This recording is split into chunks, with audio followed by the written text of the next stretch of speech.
Ini pertemuan yang pertama, jadi kita sekaligus pasal pertama ayat 1 sampai dengan 7, tapi juga introduksi to the whole kitab ya, Proverbs atau Amsal ya. Kalau sudah baca di dalam ayat 1-nya di situ kan ditulis ini ya, apa tradisinya itu ascribed to Solomon, son of David, king of Israel. Lalu setelah itu ada ayat 2, 3, 4, 5, 6, 7 ya. Di situ kita bisa prolog kayak ini ya, judul prolog. Di situ bisa diinterpretasi sebagai ini ya, apa tujuan. Biasanya ayat-ayat pertama gini atau pasal-pasal pertama ini kan sifatnya programatik ya. Maksudnya menentukan the whole course of the book itu mau kemana gitu. Ini seperti kayak apa? Ya prolog lah, prolog. Seperti kayak sudah baca Yohanes kan juga ada prolog. To certain extent kita tempo hari bahas Mazmur 1 itu juga semacam prolog gitu ya. Programatik gitu maksudnya teksnya. Menentukan arah keseluruhan ini mau dibaca sebagai apa gitu. Ini bicara tentang ya purpose ya. Kenapa buku ini ditulis? Itu kan untuk gitu kan ya. Terus sampai terakhir baru ayat 7, the fear of the Lord is the beginning of knowledge. Kalau kita melihat di dalam ini ya Pak, pertama kitab Amsal itu kan ada di dalam kumpulan ini ya Pak, literatur wisdom atau literatur kitab-kitab bijaksana. Atau kalau di bahasa Indonesia kadang-kadang diterjemahin sebagai kitab puisi gitu, wisdom literatur, kitab bijaksana. Maksudnya bersama dengan Mazmur, bersama dengan Pengkhotbah, bersama dengan kitab-kitab seperti Ruth, seperti Esther ya. Itu sapiential theology. Ada keunikan gitu ya kalau sudah lihat di dalam kitab Amsal gitu. Karena ini bagian firman Tuhan ya tentu saja kita nggak bisa menghindari bahwa semua pembahasan itu nggak pasti harus theological gitu kan, selalu teologis. Maksudnya semua aspek di dalam kehidupan itu menyatakan penguasaan Tuhan gitu ya, menyatakan penguasaan Tuhan. Dan kalau kita bandingin sama dunia kita sekarang seperti kita mungkin sudah pernah singgung juga bagian ini ya. Kalau dalam dunia kuno gitu ya, ancient world itu secular approach to life itu enggak possible gitu. Maksudnya mendekati hidup secara pendekatan sekular ya itu both intellectually and socially itu enggak possible gitu. Maksudnya secara pemikiran itu nggak mungkin, secara sosial pun juga nggak bisa kayak begitu.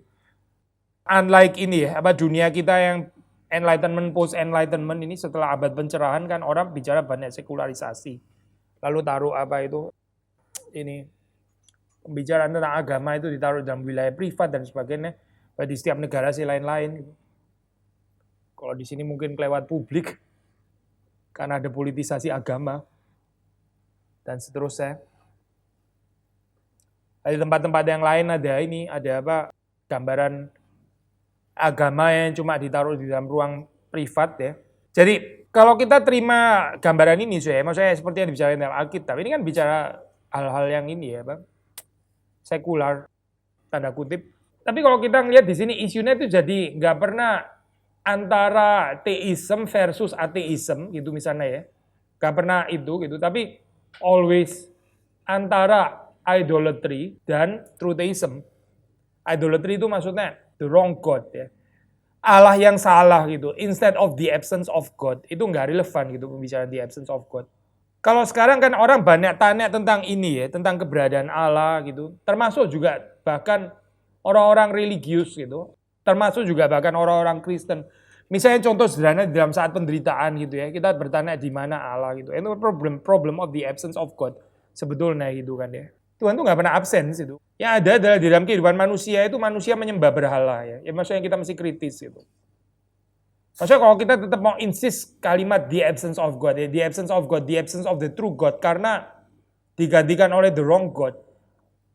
Tuhan kan ini ya, apa bukan Tuhan yang main paksa gitu. Kalau kita menghadirkan Allah lain di dalam kehidupan kita ya Tuhan menarik dirinya, Tuhan yang asli maksudnya. Roh Kudus itu kan ini ya, apa konteks sensitif itu. Bukan keroyokan gitu kalau ada apa dewa-dewa lain masuk terus dia bertengkar dengan dewa-dewa itu kan gambarannya bukan kayak begitu gitu ya. Gambarannya adalah Roh Kudus akan menghindar. Jadi sekali lagi ya, ini isunya bukan tentang sekularisme tapi tentang idolatry as usual. Maksudnya the whole PL sebetulnya itu.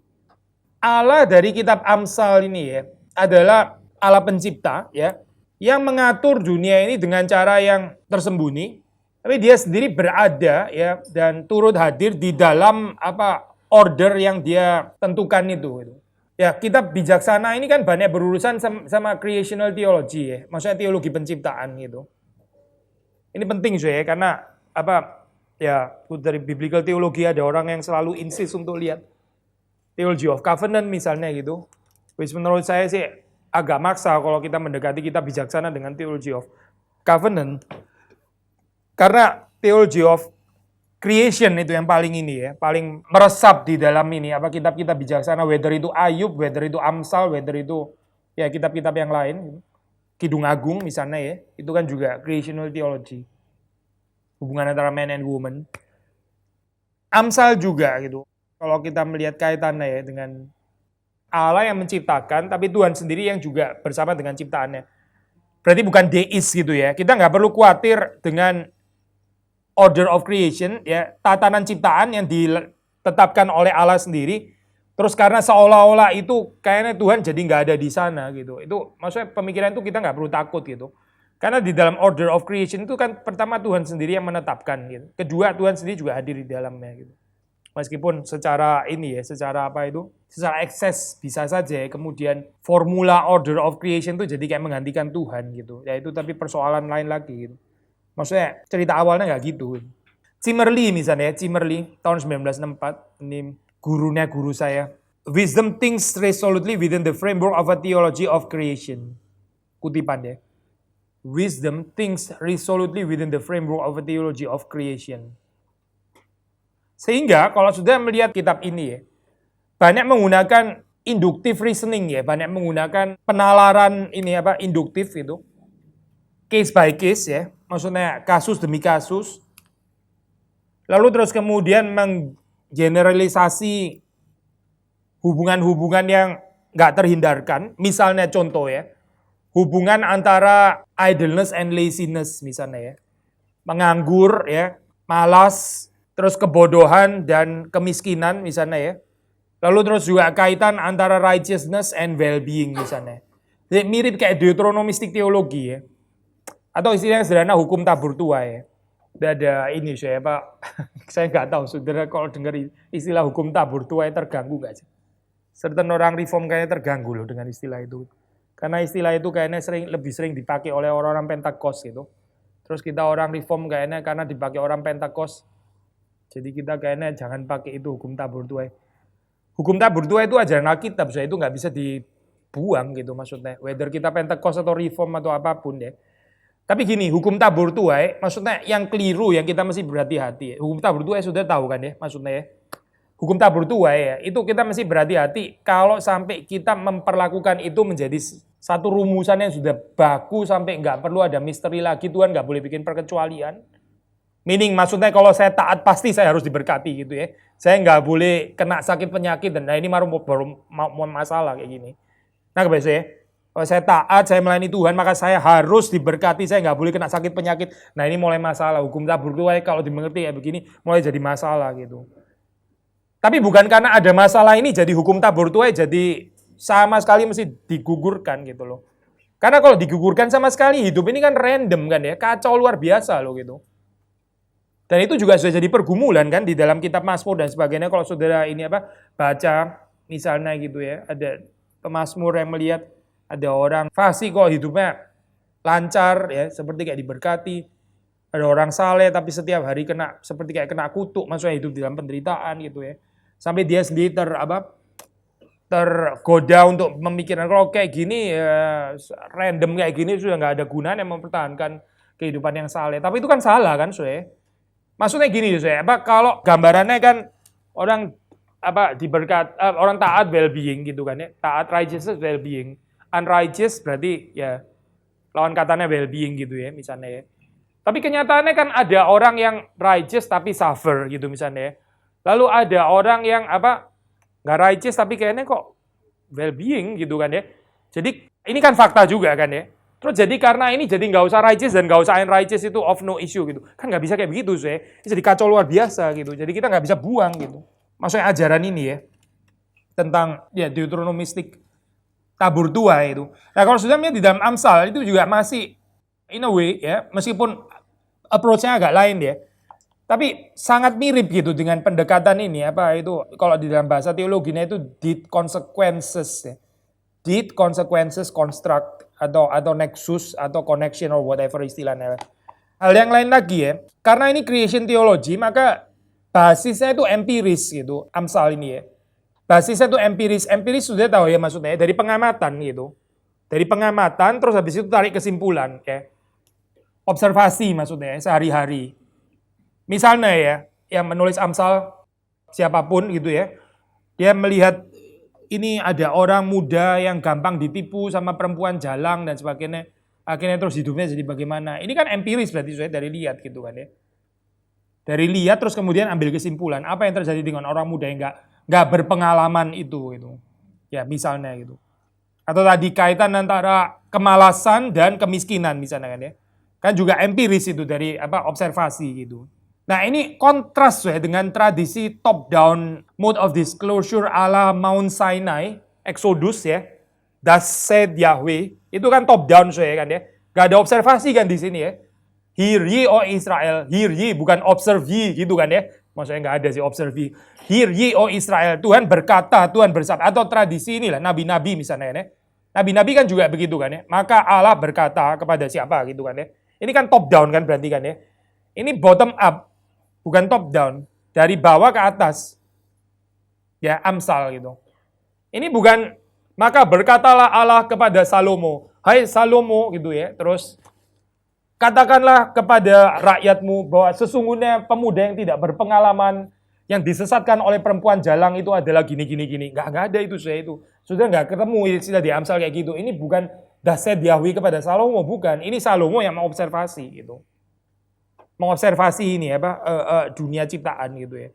Terus dari situ dia mengambil kesimpulan kalau gini itu gini. Makanya tadi loh inductive reasoning ya, penalaran induktif gitu. Ini wahyu loh saya, ini wahyu. Tapi saudara perhatikan ya, wahyu itu nggak selalu top down gitu approach-nya. Wahyu itu juga bisa, of course wahyunya sendiri ya selalu top inilah ya from above kan. Gimana pun juga Salomo bisa mengobservasi itu tetap karena diwahyukan oleh Tuhan, tetap wahyu gitu kan ya. Di dalam hal ini wahyunya sih selalu pasti dari atas ke bawah, itu nggak ada pergeseran apa-apa. Tapi yang saya maksud saya approach gitu ya. Ada approach gaya Musa ya, model Musa. Tuhan memberikan Torah ya gitu misalnya, atau Dikaloh gitu misalnya. Atau model ini Amsal yang dia observasi sendiri gitu. Ini bukan mengatakan kalau kita observasi sendiri kita bisa jadi ini ya, wahyu atau apa, bukan itu loh ya. Ya saudara bisa sih wahyu kalau namanya memang wahyu. Tapi bukan itu maksudnya gitu. Saya cuma mau bilang ini dalam Alkitab yang disebut wahyu itu pendekatannya actually bukan cuma maka Allah berkata, nggak cuma itu gitu. Paulus itu kan tulis surat ya, itu juga wahyu loh itu. Tapi dia kan tulis surat gitu ya, tulis surat kepada jemaatnya gitu. Another model yang lain ya. Tulis surat gitu. Kalau ini kan mengobservasi ya. Ini bukan tulis surat sih ini. Ini mengobservasi. Tapi juga bukan mencatat perkataan Yahweh yang dia dengar, bukan itu. Tapi dari observasi sehari-hari. Ini memberikan kepada kita kekayaan ya, approach kayak gini ya. Maksudnya sudah dari approach saja kita sudah bisa belajar sesuatu gitu. Maksudnya ada kaitan dengan bijaksana atau hikmat itu sendiri ya. Orang yang bijaksana itu orang yang observe gitu. Observe. Dari observe dia ambil kesimpulan. Tapi hati-hati ya, kita observe kita itu bisa tetap subjektif lalu asal kita tahu observasi kita itu nggak identik dengan firman Tuhan ya, saya itu saya nggak ngajarin ke sana loh ini ya. Tapi paling tidak mengencourage kita untuk suka observe gitu ya. Tapi satu lagi kalau boleh saya tambahin, waktu observe jangan lupa jangan cuma observe orang lain, observe termasuk diri kita ini bagian dunia gitu. Ada orang yang suka profiling orang lain ya, nggak pernah profiling diri sendiri gitu. Orang yang sok tahu gitu. Selalu bisa kasih tahu orang lain gini. Dia sendiri lupa memprofil dirinya sendiri. Padahal waktu kita profiling dunia kan kita termasuk bagian dari dunia gitu ya. Maksudnya observasi kita pun juga bagian dari dunia di mana kita hidup sih. Nah ini bukan berarti jadi kualitasnya di bawahnya gitu ya. Nggak bisa dimengerti kayak begitu karena pengaturan dari Yahweh ini pervades ya. Ini pervades all of creation. Meresapi gitu lah ya, meresapi seluruh ciptaan gitu. Yahweh ordering gitu kan ya. Itu juga kehadiran Yahweh juga gitu. Kita baca ini ya, Amsal 3, 19-20 misalnya. Saya loncat dulu, kita belum bahas yang 1 ya. Tapi 3, 19-20. The Lord by wisdom founded the earth. The Lord by wisdom founded the earth. By understanding he established the heavens. By his knowledge the deeps broke opened and the clouds dropped down the dew. Dan Tuhan itu menjadikan apa? Bumi ini dengan wisdom ya, dengan wisdom, dengan understanding ya, dengan knowledge, wisdom, understanding, knowledge ya. Itu Tuhan menjadikan dengan itu. Tangkap ya poin ini ya. Jadi the wisdom of God itu pervades all creation gitu. Sehingga waktu kita mengamati itu ya kita berjumpa dengan Tuhan sendiri. Karena yang mengatur ini kan Tuhan kan ya. Bijaksananya ya. Kalau saudara bandingin dengan ini ya, ini apa ayat yang terkenal. Coba buka ini saya. Kitab Roma ya, 1:19. For what can be known about God is plain to them because God has shown it to them ever since the creation of the world. His eternal power and divine nature, invisible though they are, have been understood and seen through the things he has made. So they are without excuse. For though they knew God, they did not honor him as God or give thanks to him, but they became futile in their thinking, their senseless minds were darkened. Claiming to be wise, they became fools, and they exchanged the glory of the immortal God for images resembling a mortal human being or birds or dan seterusnya. Ini very much dependent dari ini loh, tradisi Amsal ini, ayat ini. Roma 1:18-23 ya, very much dependent dari teologi Amsal. Nah, ya. Karena Tuhan menciptakan itu dengan bijaksana, sehingga bijaksana Tuhan itu ada di dalam ciptaan gitu. Harusnya manusia bisa lihat itu gitu.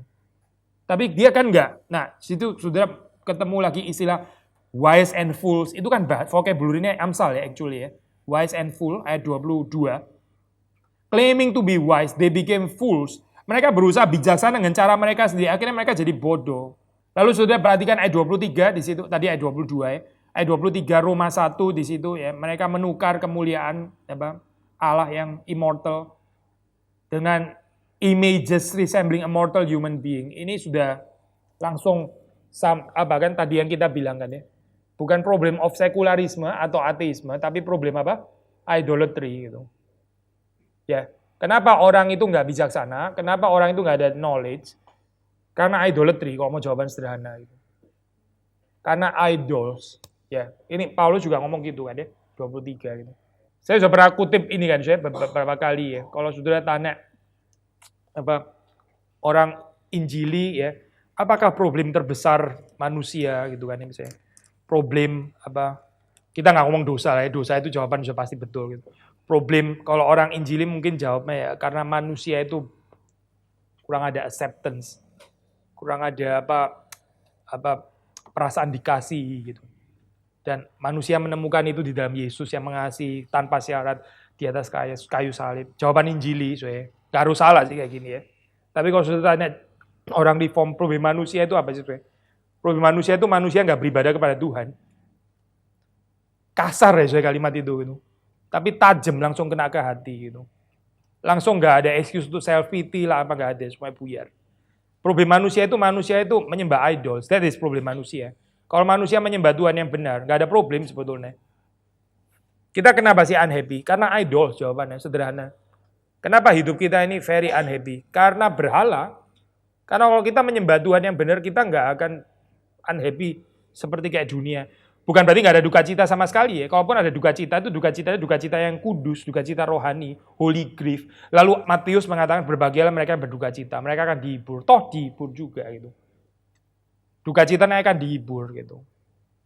Tapi yang bukan duka cita rohani kayak begini, duka cita karena idols, itu kesedihan kayak gitu. Yaitu kan one of the 7 deadly sins ya. Salah satunya sadness kan. Masih ingat ya, sadness kan salah satunya. Itu seringkali dikaitkan sama slothfulness. Apa itu? Malas dan sadness itu kadang satu paket gitu ya. Slothful, malas ya. Kenapa orang malas? Karena sedih. Sedih, maksudnya nggak ada sukacita sejati gitu. Akhirnya pengangguran, males dan sebagainya ya, sedih, depres dan seterusnya. Ya, kalau jawaban reform ya, karena kita nggak beribadah kepada Tuhan yang benar. Makanya saya pergumulan ini ya, setiap hari itu ya, bagaimana kita get rid of idols itu dalam hati kita. Terusin ya. Ayat yang penting tentu saja adalah 1:7 itu ya. 1:7 ya, 1:7. Di kalimat teasernya yang sudah terima kan ini ya, ada pertanyaan yang disusun sama Pak Ari itu. Apa sih bedanya knowledge sama wisdom gitu kan ya. Nah, seringkali di dalam, especially after enlightenment sekali lagi ya, itu common even in reform theology ya, membedakan antara pengetahuan dan hikmat. Ya, knowledge itu bukan wisdom bukan knowledge gitu. Orang bisa banyak pengetahuannya, tapi nggak berbijaksana. Orang yang bijaksana nggak tentu pengetahuannya tinggi ya, mungkin dia cuma nggak lulus SD atau apa, tapi bisa bijaksana tinggi. Sebaliknya ada orang-orang yang mungkin gelarnya tinggi tapi nggak tentu bijaksana juga gitu. Kan saudara sering ya dengar kontras kayak begini ya. Even Berkov sendiri juga waktu saudara baca itu dia bedain antara knowledge and wisdom. Itu pembedaan yang klasik lah saya di dalam ini ya. Atau istilah sederhana yang kita sudah pernah ngomong, knowledge, wisdom itu apa sih? Wisdom secara definisi paling sederhana yaitu applied knowledge gitu. Orang yang tahu bagaimana menggunakan knowledge di dalam waktu yang benar ya, saat yang benar maksudnya, kepada orang yang benar, situasi yang benar dengan tujuan yang benar. Maksudnya ini saya, aspek aplikasinya ya, dari knowledge itu namanya wisdom gitu. Orang tulis disertasi tentang pertumbuhan gereja gitu misalnya ya boleh aja gitu kan. Pertumbuhan gereja, tesis 1, 2, 3, 4. Giliran dia dipegang kasih gereja. Nah, itu hal lain loh saya gitu ya. Boleh coba sih disertasinya jalan atau enggak gitu. Ya, orang tulis buku tentang marriage ya. Boleh aja tulis buku marriage. Terus marriage saya sendiri gimana gitu. Saya pernah ceritakan saya ada orang tulis buku bukan Kristen ya untungnya ya. Tulis buku tentang pernikahan, dia sendiri nikah sampai 4 atau 5 kali gitu. Suatu ditanya, kenapa lu tulis kayak gini lu sendiri? Dia bilang, practice makes perfect katanya. Ya, satu hal lah itu ya, tulis ini, knowledge, satu hal, wisdom is another thing gitu kan. Ini kan common kan saya. Tapi kalau saya baca di dalam Alkitab ya, khususnya Amsal, dan bukan cuma di Amsal saya, bagian lain juga. Sebenarnya knowledge dan wisdom itu nggak terlalu dibedakan gitu. Maksudnya true knowledge itu nggak bisa tanpa wisdom. Karena knowledge itu bukan cuma sekedar pengetahuan saja, bukan. Tapi itu ini tadi ya, tadi kan kita baca ya, ayat keberapa tadi? Yang Tuhan menciptakan tadi ya. 3 ayat berapa? 19-20. Ini kan rather sinonimus ya. Ini kan paralelismenya itu sinonimus ya di sini. The Lord by wisdom founded the earth. By understanding he established the heaven. By his knowledge the deeps broke open. Ya, itu 3 kan sinonimus actually gitu kan ya. Maksudnya kita nggak bisa bilang, oh gini loh, kalau menciptakan bumi, itu wisdom. Nah kalau langit baru understanding. Kan gak bisa kayak gitu, soalnya itu kacau loh membacaan kayak gitu ya. Ini kan Hebrew parallelism gitu maksudnya. Kan heaven and earth itu ya, heaven and penciptaan heavens and earth, ya dua-duanya, satu paket kan ya. Itu by wisdom and understanding. Meaning wisdom yaitu understanding. Understanding ya wisdom, understanding, and knowledge, satu paket gitu. Nuansa perbedaan sih pasti ada gitu ya. Ada nuansa perbedaan. Understanding gak exactly persis seperti wisdom, tapi terutama sinonimnya kali yang ditekankan di sini daripada kontrasnya gitu. Maksudnya kalau kita melihat di dalam Alkitab itu saya nggak ada disintegrasi antara so-called modern knowledge ya, Kartesian yang selalu berjarak itu kan, objektif ya, dengan wisdom itu nggak ada saya. Kontras itu nggak dikenal di dalam Alkitab sebetulnya gitu. Gambaran yang akademis doang gitu ya, giliran ditaruh lapangan dia nggak bisa apa-apa gitu kan ya, atau Einstein yang katanya, saya nggak tahu sih ini legenda atau apa, nancepin listrik dicari stop kontak aja kayaknya susah banget gitu, Einstein katanya, nggak tahu lah saya bener atau enggak gitu, atau pakai dasi kadang-kadang dasinya dijadiin sabuk atau apa gitu ya, boleh aja sih knowledge itu kan ya, giliran pakai dasi oke lah, atau Superman, kuat sih kuat, pakai celana dalam aja nggak beres. Di luar gitu misalnya kan ya. Maksudnya disintegrasi kayak gini nih nggak dikenal di dalam Alkitab gitu. Nggak dikenal actually gitu. Itu problem kita lah saudara dan saya orang-orang modern gitu. Maksudnya akademis versus orang lapangan gitu misalnya ya. Itu problem itu nggak dikenal di dalam Alkitab. Problem yang dikenal Alkitab itu either kita idolatry atau menyembah Tuhan. Nah ini problemnya gitu. Ya, problem ini bukan antara akademis, lapangan akademis atau tadi sekuler, sacred dan sebagainya, itu asing untuk Alkitab actually gitu. Tapi lebih kepada ini apa? Fear of the Lord. Ayat 7 ya. Which is the beginning of knowledge ya. Atau become fools. Nah kalau sudah lihat di dalam ayat ini kan self-explaining ya. Saya ke 7 dulu ya, ntar mungkin baru ke 2, 3, 4, 5, 6, 7. 5, 6 maksudnya, 2, 3, 4, 5, 6. The fear of the Lord is the beginning of knowledge. Fools despise wisdom and instruction. Apa sih artinya fear of the Lord di sini?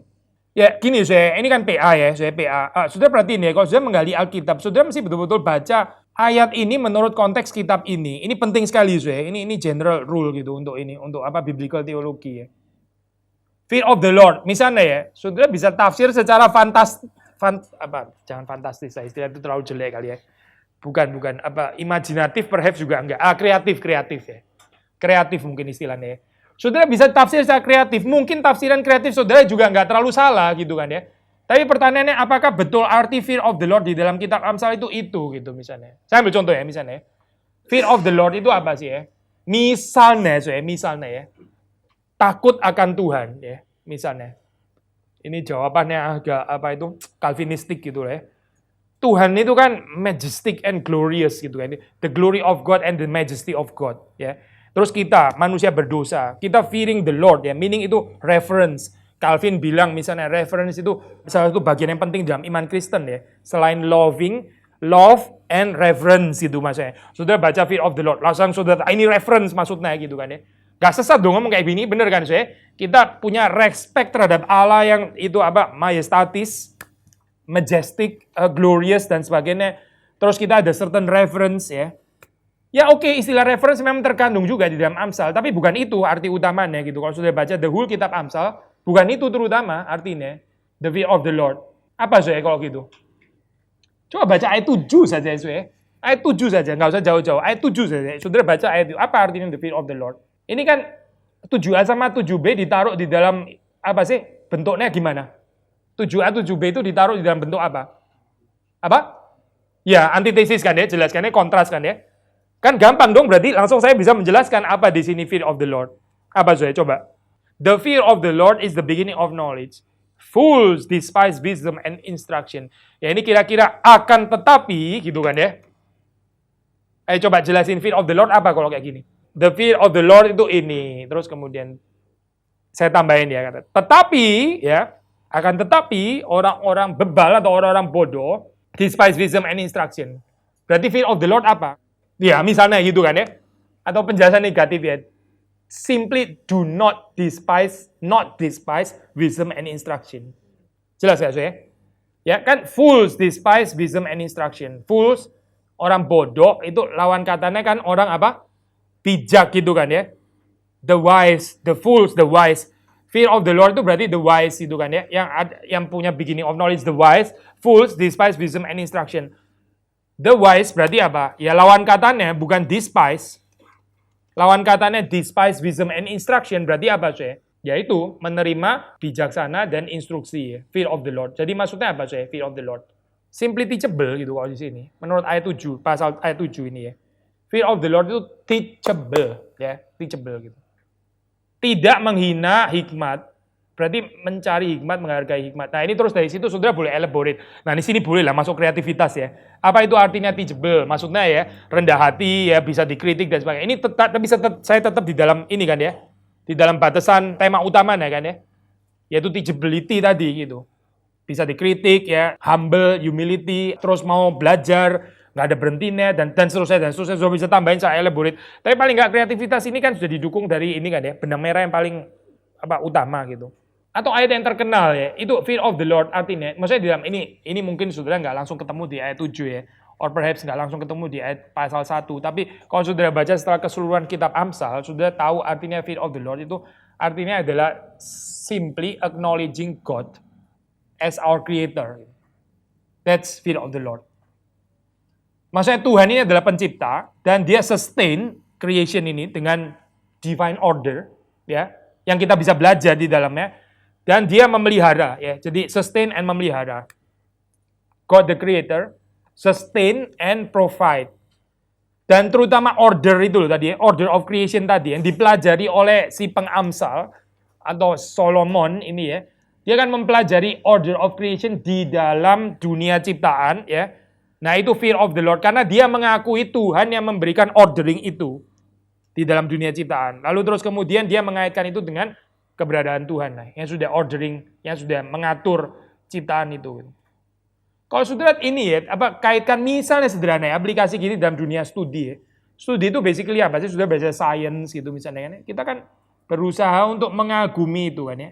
God's ordering itu ya di dalam creation ya. Waktu saudara belajar senyawa ini, itu kan God's ordering semuanya. Dari situ ya, ini saudara mengakui ini diordered by God ya. Terus ada kemuliaan Tuhan yang di atasnya gitu. Itu namanya fear of the Lord. Tapi kalau bagian ini nggak ada, yang terjadi adalah ya kita rasa kita penemunya kan, kita rasa kita yang punya strategi, punya kecerdikan untuk hidup di dalam dunia ini, akhirnya jadi bijaksana sendiri gitu loh saya. Mungkin salah satu ayat yang paling terkenal ya, lagi-lagi di pasal 3 ya. Saya percaya ini kan kalau sudah belajar dulu di kelas navigator dan sebagainya atau di bagian buku-buku yang lain ini kan ayat terkenal ya. Amsal 3 ayat 5 6 ya. Sudah tahu dong ayat itu, ini ayat hafalan gitu. Amsal 3 ayat 5 dan 6. Trust in the Lord with all your heart. Do not rely on your own insight. Ini ya, fear of the Lord. In all your ways acknowledge Him, and He will make straight your paths. Do not be wise in your own eyes. Fear the Lord, ya ayat 7, yaitu fear the Lord, 5, 6, 7, itu fear the Lord itu. Turn away from evil. Jadi apa sih artinya fear the Lord? Mengakui Tuhan, nggak membangun bijaksana kita sendiri. Nggak bangga dengan bijaksana kita sendiri. Gitu. Ini against the sin of pride misalnya ya. In one of the 7 deadly sin, kesombongan itu misalnya ya. Itu bukan fear of the Lord. Fear of the Lord itu kontras dengan itu. Do not rely on your own insight. Jangan bergantung kepada pengertianmu sendiri gitu ya. Ya. Itu lawan katanya fear of the Lord. Acknowledge Him, akuilah Dia. Ya. Nah, sudah baca 6b. Ini kan Deuteronomistik ya. Again tabur tuai kan. In all your way acknowledge Him and He will make straight your paths. Sudah lihat nggak ini? Ada deed, ada consequence kan di situ kan ya. Amsal gitu. Maksudnya sangat sejalan dengan Deuteronomistik tabur tuai tadi. Tapi dari pendekatan ini ya, creational theology gitu. Maksudnya dari observasinya ini si Salomo gitu. Orang yang mengakui dia akan meluruskan, Tuhan akan meluruskan jalannya. Atau ayat yang lain itu misalnya, sudah tahu ada ayat itu, Tuhan berlaku berliku-liku terhadap orang yang berliku-liku hatinya gitu. Itu kan juga hukum tabur tuai kan ya. Orang yang rumit gitu ya, Tuhan juga akan berlaku rumit sama dia gitu. Karena ini orang rumit gitu. Ya, terus ada tambahan turn away from evil, itu pasti termasuk juga fear the Lord gitu. Do not be wise in your own eyes. Jangan rasa bijaksana di dalam matamu sendiri ya, atau pemandanganmu sendiri. Gitu. Ini ya, balik lagi. Ini yang dimaksud fear of the Lord itu, yang dimaksud dengan beginning of knowledge. Permulaan dari pengetahuan atau ya pengetahuan ini pengetahuan apa? Macam-macam ya, termasuk pengetahuan akan Tuhan ya, pengenalan akan Tuhan, pengenalan akan dunia ciptaan ya, pengenalan akan moral virtues misalnya penting sekali untuk ini tentang kebajikan ya. Kebajikan itu lawan katanya ini 7 deadly sins. Kalau saudara bikin lawan katanya itu saudara ketemu 7 deadly sins kan termasuk vices ya, itu kelaliman ya. Kalau dilawan katakan itu jadi kebajikan atau virtues ya. Misalnya ya, pride itu lawan katanya apa? Humility gitu kan ya. Itu kan kebajikan ya. Terus apa lagi misalnya? Lust, nafsu ya. Itu lawan katanya apa? Ya self control misalnya ya. Self control lebih sempit lagi di dalam pengertian ini apa? Kalau dikaitin dengan sexual lust yaitu chastity misalnya ya, kemurnian ya. Chastity atau purity itu. Gluttony ya ini kerakusan. Lawan katanya apa? Self control ya. Oh, self control menyelesaikan banyak hal. Self control ya. Semuanya self control. Orang kenapa bisa sombong? Karena nggak self control. Memang sih. Self control menyelesaikan banyak hal ya. Tapi kalau lebih detail, gluttony kaitannya dengan apa sih? Atau inilah greed. Greed misalnya lawan katanya apa gitu. Greed, keserakahan lawan katanya apa? Ya misalnya ya. Lawan katanya misalnya ini murah hati ya, itu bagus itu, aktif jadi. Tapi kalau yang agak pasif ya, sebelumnya itu contentment gitu ya. Greed itu mencukupkan diri ya, itu tapi mungkin masih pasif ya. Tapi dari sini kalau lebih itu lebih aktif lagi yaitu saya setuju sekali itu apa? Generosity ya. Greed itu lawan kata kontrasnya yaitu generosity gitu. Bukan cuma sekedar tidak greed ya saya, tapi generosity, kemurahan hati ya. Ya itu saya. Waktu saudara lawan katakan satu-satu, saudara ketemu ini daftar apa itu? Virtues ya gitu. Knowledge ini di dalam konteks Amsal sangat berkaitan dengan virtue pasti gitu.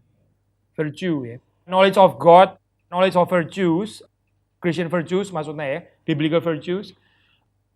Knowledge manusia ya, knowledge tentang kehidupan ya, tentang seluk-beluk kehidupan, tentang pernikahan, tentang pekerjaan, tentang macam-macam lah ya, seperti yang ditulis di Amsal gitu. Knowledge tentang cari istri misalnya ya, pasal 31 terakhir, cari istri, Amsal 31. Jadi knowledge bukan di dalam pengertian yang like cognitive knowledge lah, atau academic knowledge, atau apa, bukan gitu, tapi dalam pengertian yang tinggi gitu, knowledge, beginning of knowledge. Lawan katanya yaitu fools. Nah kalau sudah lihat di situ kan ya, ini ada 2, 3, 4, 5, 6 ya. Tujuannya ya, purpose tadi kita bilang ya, for learning about wisdom and instruction. Learning about wisdom and instruction, for understanding words of insights. Itu mungkin yang pertama di situ ya. First half line dari ini ya, first 2, itu yang purpose yang pertama, yaitu to know wisdom and discipline atau instruction ya. Istilah instruction di situ boleh dipakai bergantian dengan disiplin ya. Kalau instruction kalau di dalam ini ya Pak, Perjanjian Lama bagian lain kan Torah bisa diterjemahkan menjadi instruction juga kan ya. Torah itu bisa diterjemahkan jadi instruction, tapi ini sih bahasa aslinya bukan Torah, tapi mushar. Itu instruction di dalam konotasi disiplin maksudnya. Wisdom dan disiplin, instruksi dalam pengertian disiplin.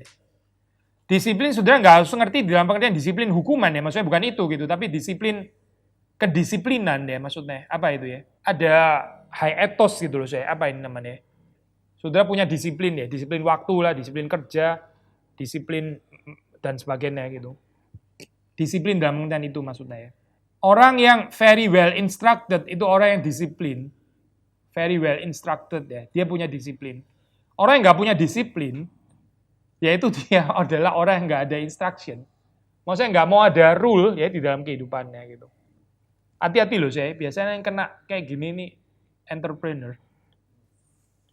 Entrepreneur itu nggak mau ada rule di atasnya, because I am my own rule. Hati-hati loh saya, itu gambaran kayak gitu. Tuhan tuh sendiri menjadikan atributnya itu jadi tanda kutip ya, tanda kutip ini.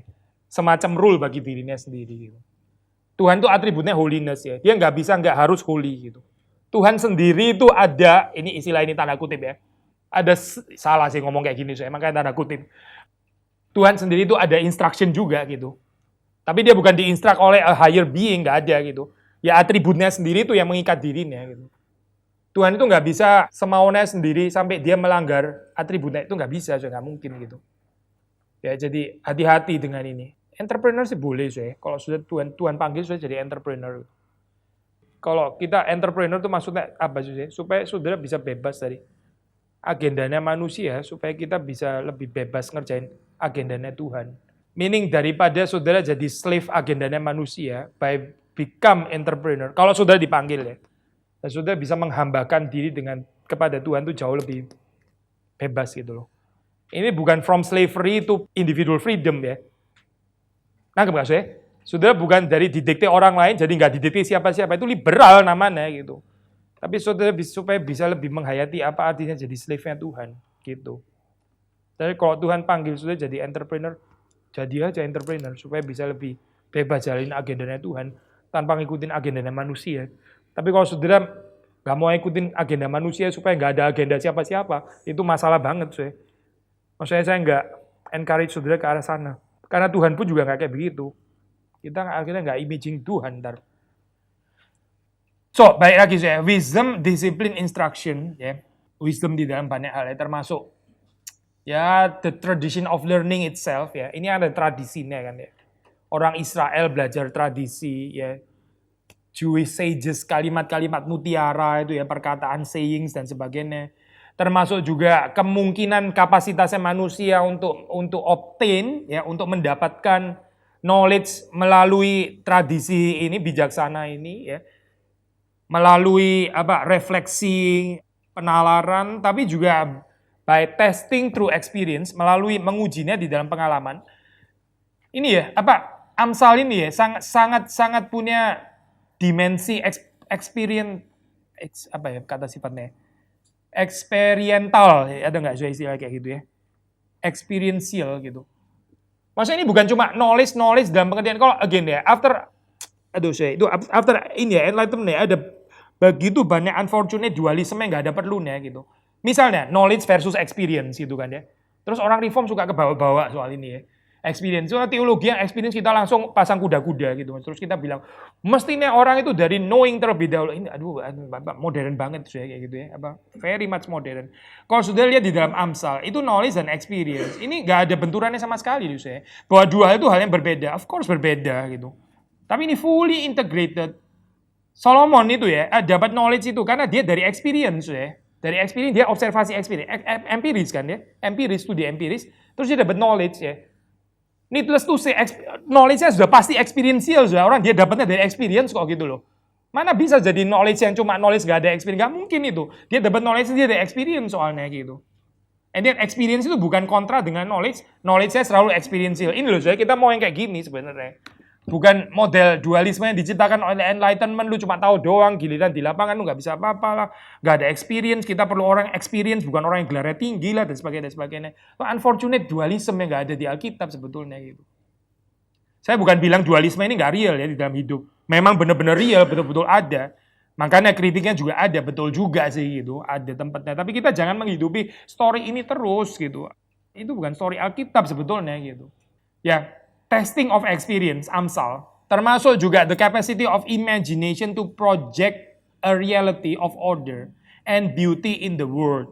Imajinasi di sini bukan maksudnya nih, bukan orang yang cuma bisa imagine ala The Beatles Imagine Sudah tahu nggak sih lagu Imagine itu ya? Ya itulah imagination ya. Atau lagu jazz Finally It's All About Your Imagination. Itu cuma punya bukan dalam pengertian itu ya, tapi imajinasi di dalam pengertian visi gitu maksudnya.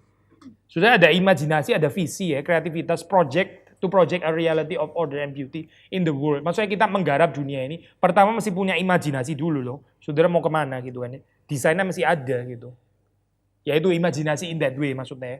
Bukan imajinasi orang-orang gagal tahunnya cuma bisa mimpi-mimpi siang hari bolong gitu, bukan itu poinnya ya. Termasuk establishment of justice order di dalam society. Itu termasuk juga wisdom gitu. Jadi wisdom di sini luas sekali itu. Termasuk juga formation of human character. Pembentukan karakter manusia.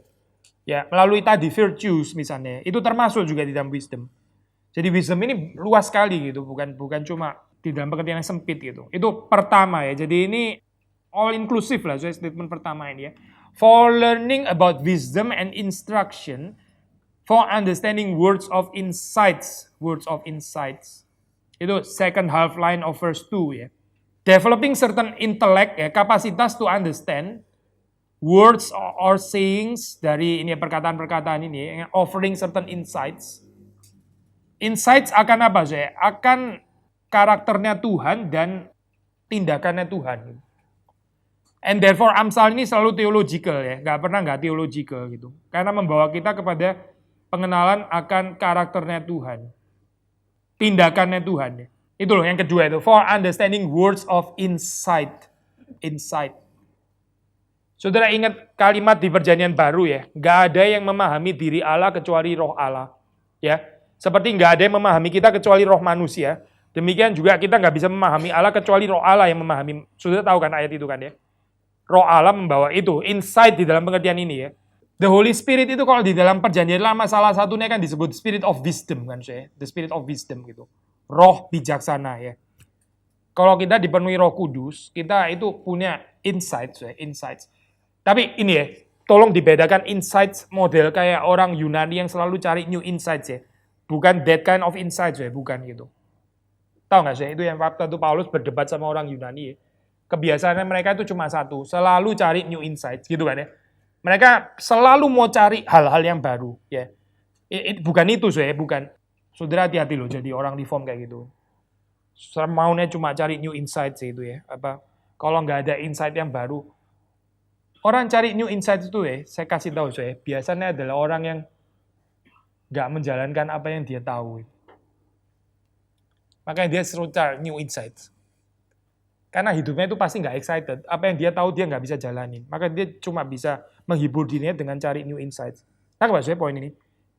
Sudah cari yang baru-baru terus kelihatan kayak seger gitu. Tapi padahal kalau kita menjalankan yang kita tahu ya di dalam keseharian, itu sendiri sudah satu kebahagiaan kan ya. Itu sendiri sudah satu kebahagiaan. Tapi orang ini nggak punya kebahagiaan itu. Jadi gimana? Maka dia cari terus new insights. Saya bukan bilang new insights always salah. Saya bukan gitu. Bukan. Kadang-kadang memang kita juga ada tempatnya untuk membenci kalimat-kalimat klise bola balik itu lagi gitu kan. Oke, ada tempatnya memang gitu kan. Tapi new insight juga bisa jadi semacam defense mechanism karena kita itu nggak tertarik untuk melakukan apa yang kita sudah tahu gitu. Jadi kita rasa mandek dong di situ saya. Melakukan apa yang nggak tahu mandek kan berarti. Jadi saya cari tahu. Akhirnya ini apa? Banyak diskusi jadi semacam distraction supaya orang nggak melakukan apa-apa gitu ya. Saya paling khawatir sama orang reform kayak gitu. Banyak diskusi gitu. Tapi diskusi untuk mengalihkan perhatian dari nggak melakukan. Hati-hati loh saya dengan ini apa model spiritualitas kayak gitu apa discussion sebagai tanda ketidakmampuan di dalam hidup gitu.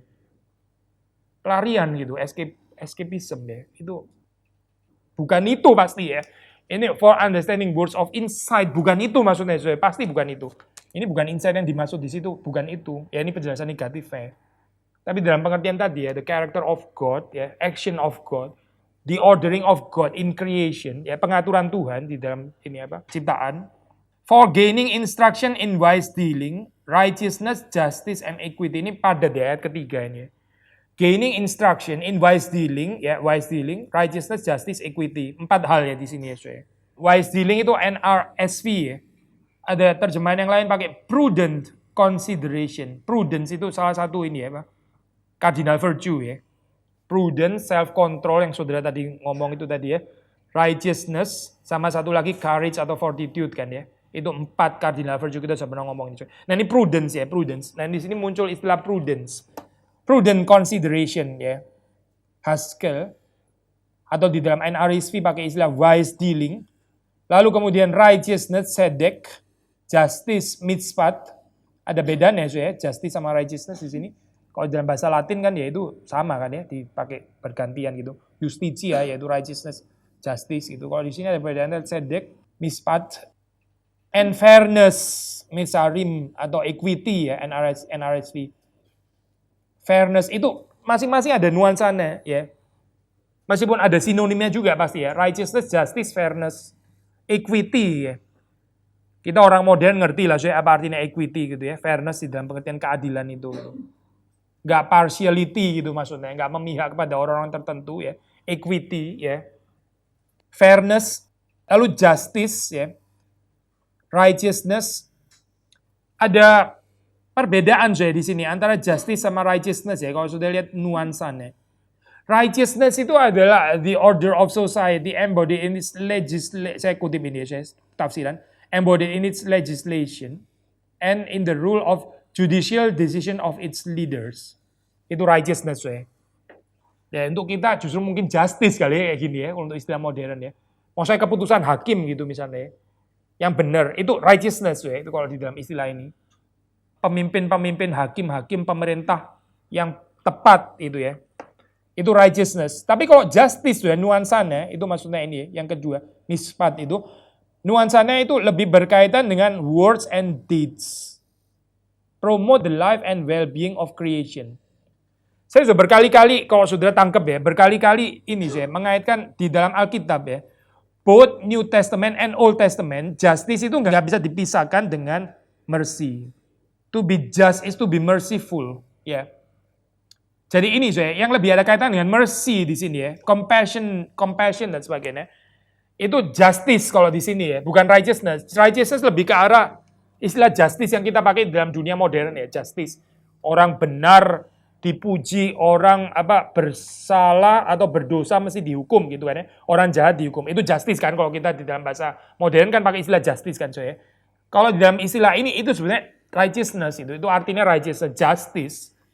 Itu adalah perbuatan kita ya, deeds, words itu yang promoting life maksudnya and well-being Misalnya ya, bukan cuma, ini pasti ada kaitannya sama equity juga kan, semuanya berkaitan ya. Kita bukan cuma oportunistik bergaul hanya dengan orang-orang yang kita tahu potensial dan membawa keuntungan untuk kita gitu kan ya. Bikin networking yang meaningful gitu lah ya. Bukan, tapi juga ada investasi rugi gitu ya, menolong orang miskin, nggak balik kan itu saya kan ya. Menolong orang miskin gitu misalnya ya. Itu kan merciful deeds itu dalam hal ini. Itu justice kalau menurut konsep ini. Justice, tindakan belas kasihan. Yesus buka meja ya. Semeja dengan orang-orang berdosa. That is justice. Gitu. Kalau menurut konsep ini. Gitu. Yesus nggak cuma makan sama orang-orang Farisi kan. Orang Farisi pun dia juga buka meja. Dia kan terima undangan Simon. Tapi dia juga bergaul dengan orang-orang berdosa. Itu justice kalau menurut ini bagian ini.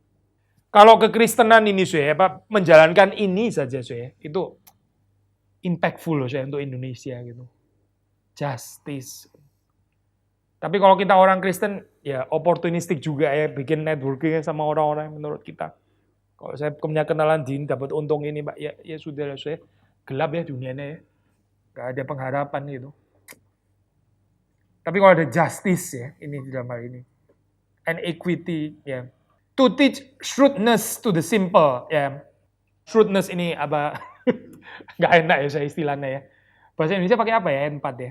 Iya, kecerdasan, shrewdness.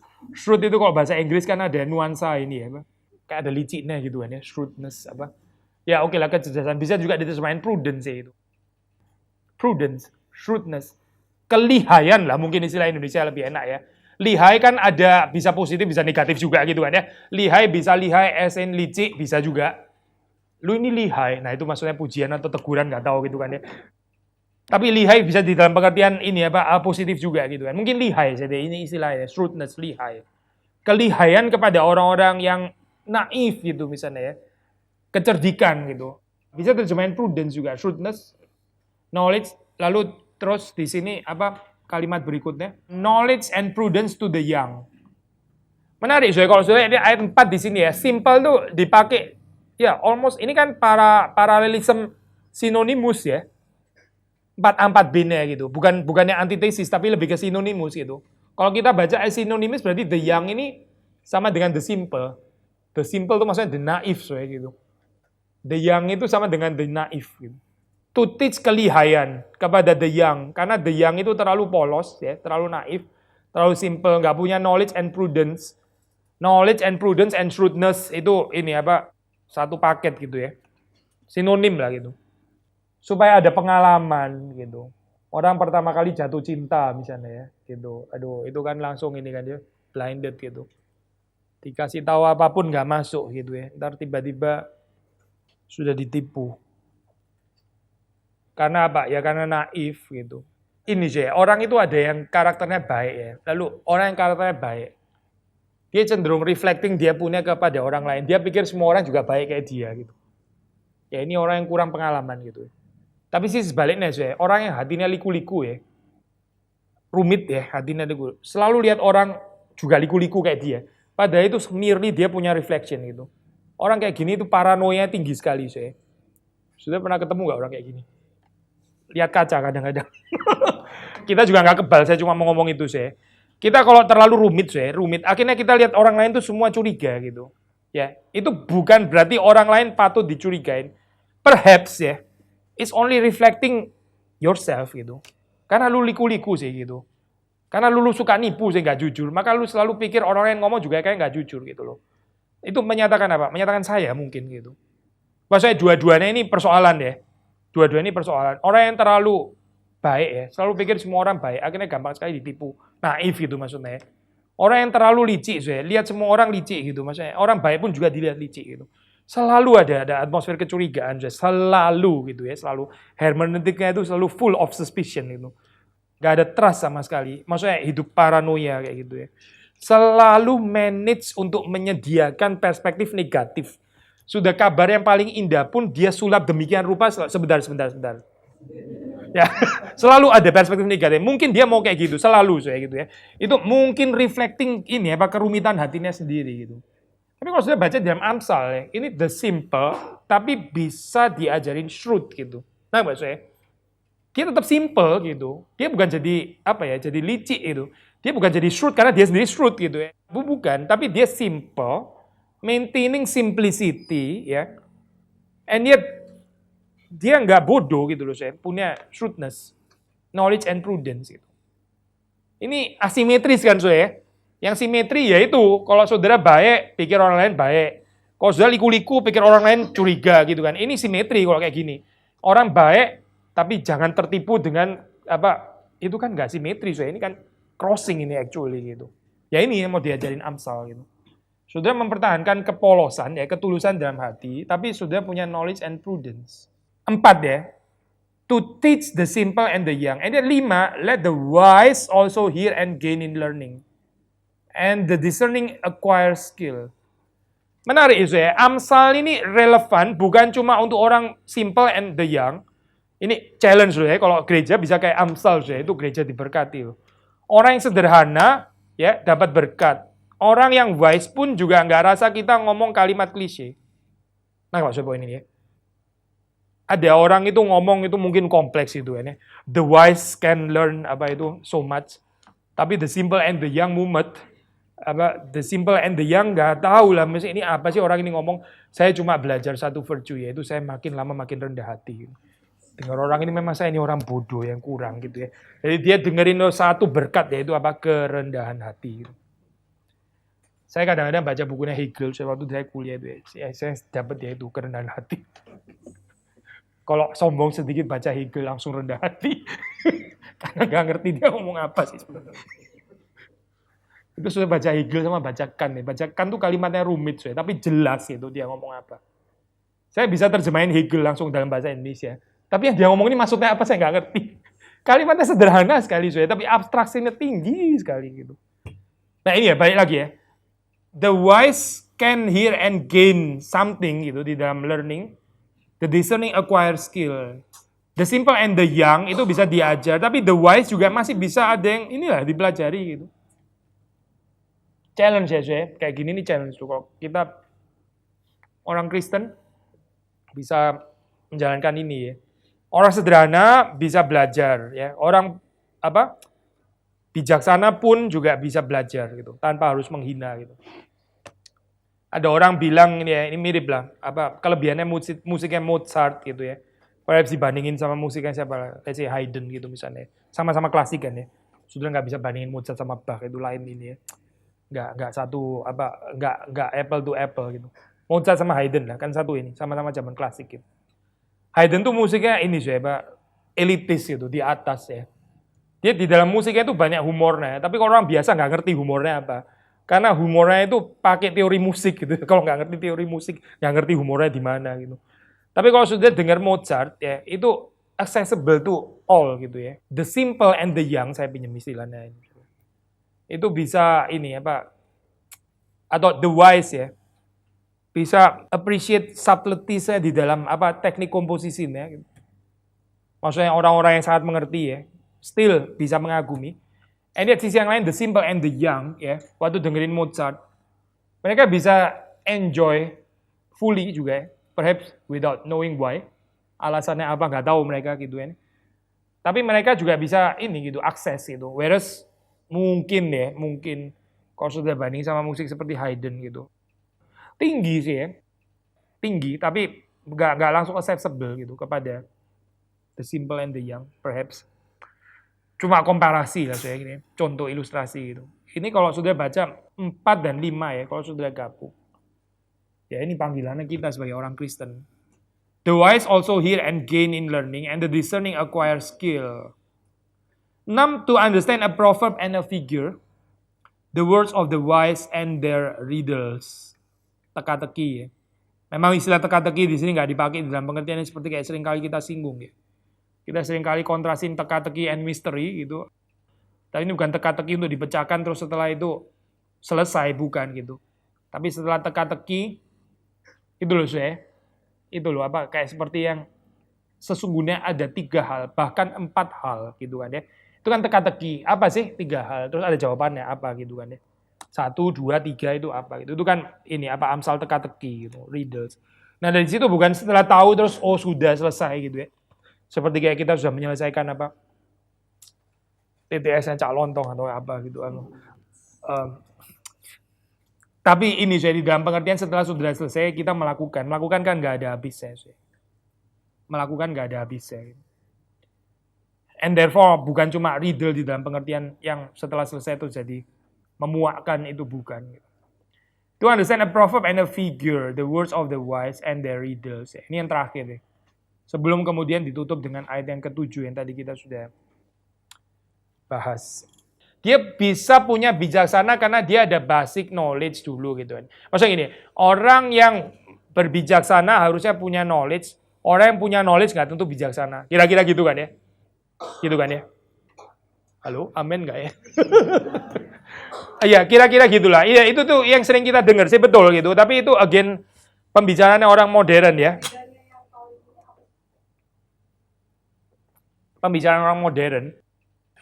Kita bisa sih pertahanin poin klasik gitu. Tapi waktu kita baca Amsal, saya mau aja saudara untuk mikir perspektifnya Amsal yang agak sedikit beda sama orang ini, enlightenment. Maksudnya belajar, nggak ngerti koneksinya, disintegrate, nggak apa-apa lah, belajar dulu. Fragmented teologi, it's okay. Ngomong doang juga nggak apa-apa. Ntar ada waktunya ngomong dan melakukan gitu kan ya. Ini kan modern kan pendekatannya kayak gitu. Always start with the mind. Istilah mindnya pun juga nggak cocok sama istilah mind dipakai Paulus di situ. Paulus bicara renewal of your mind. Itu mind yang dia pakai itu kan the whole being actually gitu ya. Bukan ini ya Pak. Bukan mind, cognitive mind gitu. Tapi let's say kita pakai model kayak gitu. Saya jelasin ya. Ntar tambahin lagi pertanyaan. Dari knowledge terus kemudian ke wisdom gitu. Tapi kalau yang dibilang dalam Amsal, justru dari ada wisdom, ada knowledge gitu. Maksudnya not any kind of knowledge, bukan gitu. Tapi terutama true knowledge, itu nggak mungkin tanpa wisdom. Orang nggak mungkin punya true knowledge of God tanpa fear of the Lord. Nggak mungkin. Betul sih itu jawabannya. Jadi dalam hal ini, wisdom yang jadi basisnya knowledge, bukan knowledge yang jadi basisnya wisdom gitu. Nggak kayak di dalam dunia modern. Karena Alkitab nggak kenal istilah cognitive knowledge, itu nggak ada. Apa itu? Nggak kenal namanya gitu. Maksudnya so-called cognitive knowledge itu is not knowledge untuk Alkitab. Bijaksana itu maksudnya menghargai Tuhan gitu. Saya melibatkan Tuhan. Baru dari situ saya bisa masuk ke dalam pengetahuan. Pengetahuan tentang sesama. Ada orang ya, tadi loh, balik contoh lagi deh, itu ilustrasi. Ada orang tuh kayaknya pikir terlalu pinter ya. Dia terlalu banyak kecurigaan. Akhirnya lihat sesama itu penuh dengan kecurigaan. Dia pikir dia tahu apa orang lain tuh gini. Padahal dia karena base dia punya knowledge dari dia punya kebijaksanaannya sendiri. Akhirnya dia distorted knowledge tentang sesama. Kasihan loh orang kayak gitu ini. Paranoia sama orang lain gitu. Ya, karena nggak ada fear of the Lord. Fear of the Lord itu di dalamnya kan ada trust, ya. Trusting in God. Orang trusting in God ke sesama, ya trust juga. Meskipun trust kadang-kadang bisa ditipu, betul juga sih. To love is to trust kan, kalau di Alkitab gitu. Tapi coba kasih saya, mana ada ayat to love is to be suspicious. Mana? Dasarnya mana? 1 Korintus 13 gitu. Kasih mencurigai segala sesuatu. Mana ada ayat kayak gitu. Yang ada adalah percaya segala sesuatu gitu kan ya. Di dalam love itu include trust gitu. Di dalam trust bisa ada kemungkinan di betray. Ya nggak apa-apa lah, soalnya Tuhan sendiri di betray sama Adam sama kita gitu. Tuhan aja di betray, kita nggak mau di betray. Lu siapa? Mau lebih dari Tuhan gitu. Tuhan pun ada pengalaman di betray sama Yudas. Lah apalagi kita orang berdosa. It's just layak kalau kita di betray. Memang kita orang yang layak di betray. Tuhan sendiri nggak berdosa aja juga kena betray gitu loh. Jadi ini ya gambaran kayak gini. Waktu kita mulai dengan fear of the Lord, terus habis itu ini humility, trust, love, dan semuanya itu kan masuk kan di situ kan ya. Baru kita bisa mengenal sesama. In love maksudnya. Termasuk ya pengetahuan cover ya, apa itu. Karena love itu kan menutupi segala sesuatu ya. Love covers gitu. Yesus waktu ngomong di atas kayu salib kan dia bukannya nggak tahu gitu kalau di bawah itu banyak orang berdosa. Tapi dia bilang ya Bapa ampunilah mereka. Itu berarti dia cover kan saya. Mereka tidak tahu apa yang mereka perbuat. Itu Yesus cover kesalahan mereka di hadapan Bapa.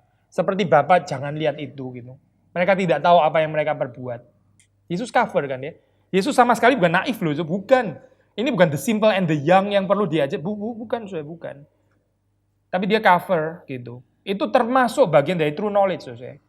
Covering others' weakness, that is true knowledge. Saudara pernah dengar kalimat ini ya, sering dikutip Pak Tong itu apa? Atribut itu Pascal. Saya cari-cari gak ketemu sampai sekarang saya. Mau tanya Pak Tong, Pascal sebelah mana ya gitu apa? Ini apa? Mungkin deh ya Pascal cuma tulis fungsi sih ya, tapi saya nggak ketemu juga di situ. Maksudnya tapi kalimat ini, kalimat yang bagus ya. Seseorang tidak bisa mengenal Tuhan lebih daripada cinta kasih kepadanya. Seseorang itu nggak bisa mengenal Tuhan melampaui cinta kasih dia kepada Tuhan. Pengenalan kita akan Tuhan selalu dibatasi oleh dalamnya cinta kasih kita. Gitu. Ini mirip sekali saya dengan Amsal gitu. Wisdom, knowledge gitu. Maksudnya gini, waktu Pascal, kalau betul Pascal ya misalnya, ini apa? Kita sih boleh aja tahu doktrin Allah yang kita belum punya cinta kasih, tapi itu by kategori nggak bisa dibilang pengetahuan yang benar gitu. Itu cuma kognitif gitu, bukan itu yang dimaksud. Saya cuma bisa mengenal Tuhan sejauh saya mencintai Tuhan. Saya mencintai Tuhan demikian, ya itu yang saya tahu sampai situ. Mungkinkah di luar itu saya bisa tahu tanda kutip Tuhan itu gini? Mungkin aja, tapi itu bukan pengenalan gitu. Nah nggak saya poin ini ya? Karena saya nggak mencintai kok itu pengetahuan itu saya nggak lakukan, saya nggak lakukan di dalam cinta kasih saya kepada Tuhan. Menurut kategori Alkitab ya dalam hal ini Pascal benar, itu bukan pengetahuan, that is not knowledge gitu. Itu cuma lu ya tahu-tahu doang lah gitu, tahu modern gitu, tahu kognitif. Kita nggak pernah bisa mengenal Tuhan lebih daripada cinta kasih kita kepada Tuhan. Cinta kasih itu persyaratan kita mengenal Tuhan. Paulus di 1 Korintus 13 mengaplikasikan konsep, bukan Paulus, ini yang Alkitab itu Pascal ya. Nggak mungkin Paulus mengaplikasikan Pascal. Pascal yang kayaknya yang belajar dari Paulus lah gitu. Paulus mengaplikasikan konsep ini ya, tadi ya, teosentris diterapin kepada sesama ya. Kita mengenal di dalam kasih, itu kita melihat dari samar-samar menjadi face to face gitu. Kasih itu membuat kita mengenal lebih baik sesama kita. Tuhan juga sudah pasti gitu. Tuhan itu kenapa mengenal kita dengan begitu baik? Karena Tuhan mencintai kita. Orang yang nggak dicintai Tuhan, reprobat, itu Tuhan bilang, aku tidak mengenal engkau. Konsisten kan ya? Ini nggak bicara maha taunya Tuhan loh. Tuhan nggak pernah nggak maha tahu. Tapi Tuhan bicara kepada objek yang tidak dicintai, Tuhan bilang, aku tidak mengenal engkau. Tuhan nggak bisa mengenal lebih daripada cintanya. Ini prinsip Alkitab gitu. Lalu kita manusia, of course kita harus ngikutin Tuhan. Tuhan aja nggak bisa, kita mau bisa gimana caranya? Kita nggak bisa mengenal Tuhan lebih daripada cinta kasih kita kepada Tuhan. Itu betul sekali kalimat itu. Dan kita nggak bisa mengetahui sesama kita lebih daripada cinta kasih kita kepadanya. Kasih itu syarat untuk mengetahui gitu. Kalau balik lagi ke ini Amsal, the fear of the Lord is the beginning of knowledge. Itu kita nggak bisa punya knowledge melampaui wisdom, nggak bisa. Nggak mungkin gitu. Karena kalaupun kita mungkin seperti kayak punya knowledge yang tanpa wisdom, ya tanpa ketertarikan untuk melakukan misalnya, ya itu bukan knowledge menurut Alkitab. Saya bacain ini ya, ini mungkin sudah pernah share di streets ya, bahasa Inggris, saya nggak ada proyektor ya, inilah pelan-pelan ya, saya sudah sabar sama dialek Jawa Timur saya. Von Rad ya, ini teolog perjanjian lama. There is no knowledge which does not before long through the one who seeks the knowledge back upon the question of his self-knowledge and his self-understanding. Even Israel did not give herself uncritically to her drive for knowledge, but went on to ask the question about the possibility of and the authority for knowledge. The thesis that all human knowledge comes back to the question about commitment to God is a statement of penetrating perspicacity. At any rate, there lies behind the statement an awareness of the fact that the search for knowledge can go wrong, not as a result of individual erroneous judgment or of mistakes creeping in at different points, but because of one single mistake at the beginning. To this extent, Israel attributes to the fear of God, to believe in God, a highly important function in respect of human knowledge. She was, in all seriousness, of the opinion that effective knowledge about God is the only thing that puts a man into a right relationships with the objects of his perception, that it enables him to ask questions more pertinently, to take stock of relationship more effectively, and generally to have a better awareness of circumstances. Mungkin kalau saya nggak kasih tahu Von Rad bunyinya mirip sekali sama Van Til ya, saya. Kalau sudah belajar Van Til, ini kan seperti kayak presuppositionalism gitu. komitmen iman seseorang menentukan knowledge berikutnya gitu. Ini presupposisinya apa? Knowledge saudara akan dibangun berdasarkan itu gitu. Ini sebelum Vantil, Von Rad sudah ngomong. Vantil nggak original sih actually. Well, Von Rad juga nggak original, dia ngambil dari Alkitab, gitu. Dari Amsal. Solomon ngambil dari Tuhan. Tapi dari sini saya, dari belief ya, dari komitmen, fear of the Lord tadi ya, knowledge, human knowledge.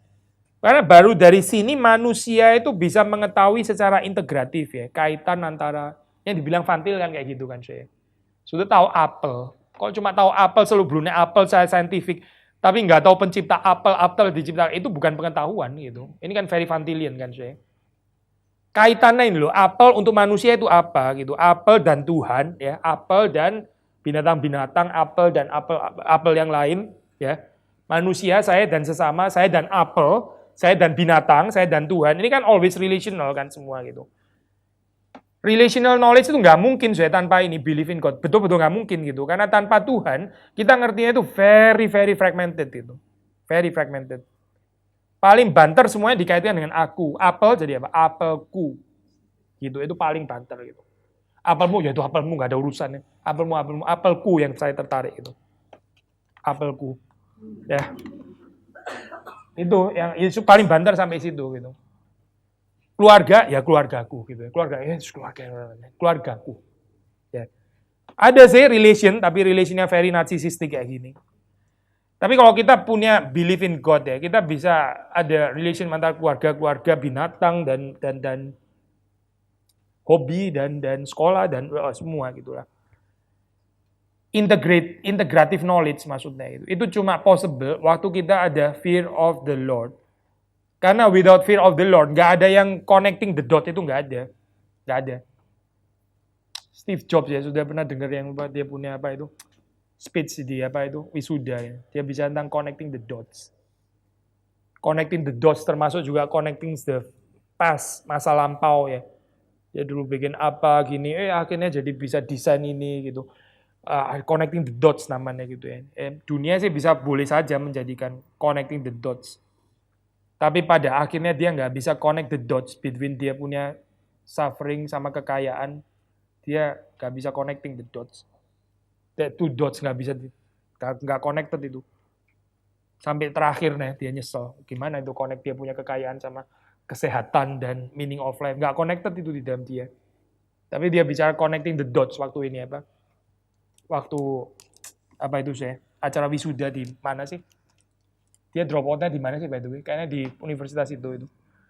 Kasih speech gitu. Connecting the dots. Maksudnya dia menghibur. Kita dulu punya masa lampau itu kelihatan seperti kayak nggak ada artinya. Sebenarnya kalau kita lihat itu Tuhan sudah punya, ya dia nggak keluar kata Tuhan sih gitu kan ya. Kalau istilah Kristen Tuhan punya rencana sebetulnya gitu. Tuhan tuh sebenarnya connecting the dots ya, bukan kita, bukan our own insights. Mari kita tutup dalam doa. Tuhan, kami bersyukur untuk berkat Tuhan, kami bisa mempelajari firman Tuhan dan kiranya Engkau yang terus memberi kepada kami bijaksana yang Tuhan sudah nyatakan di dalam firman Tuhan dan kami bisa menjadi orang-orang yang memiliki bijaksana Kristus dan kami bersyukur karena Engkau sendiri turun ke dalam dunia. Engkau menjadikan bijaksana itu daging yang kami bisa pelajari, bukan cuma sekedar konsep, bukan cuma sekedar ide, tapi sungguh-sungguh konkret menjadi seperti kami. Terima kasih Tuhan untuk apa yang Tuhan sudah berikan dan tolong supaya kami melalui pengenalan kami akan Kristus, kami memiliki bijaksana ilahi yang ada pada Tuhan. Demi Yesus Kristus kami berdoa. Amin.